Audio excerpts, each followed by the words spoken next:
In today's video, I'm going to teach you how to connect Vercel to GitHub.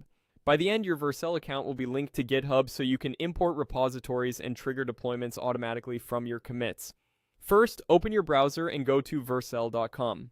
If you're not already signed in, sign into your Vercel account. You'll land in the Vercel dashboard, which is where you'll manage your projects and settings. Next, look to the top right corner of the page for your profile icon. This is the small avatar or initial that opens your account menu. Click it to reveal your account options. If you use multiple teams or personal and team scopes, just make sure you're viewing the correct account for the connection you want to set up.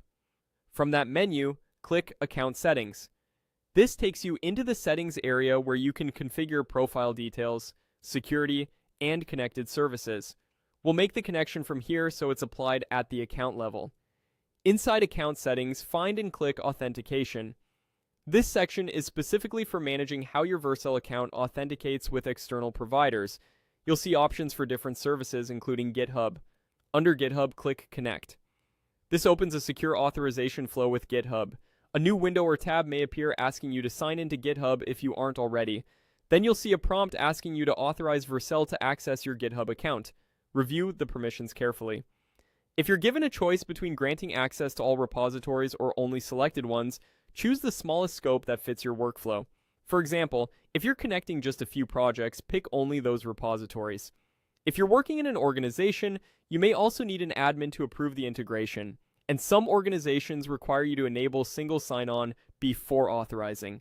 If the authorization window doesn't appear, check that your browser isn't blocking pop-ups or third-party cookies, then try the Connect button again. Once you approve access on GitHub, you'll be redirected back to Vercel. You should now see GitHub listed as connected in the authentication section, confirming the link is active. That's it. You've connected Vercel to GitHub. From here, you can import a repository into Vercel to create a project, and future pushes to your selected branches will trigger deployments automatically. If you ever need to adjust which repositories are accessible, return to the GitHub permissions screen via the connected status to update the scope. Thanks for watching, and happy deploying.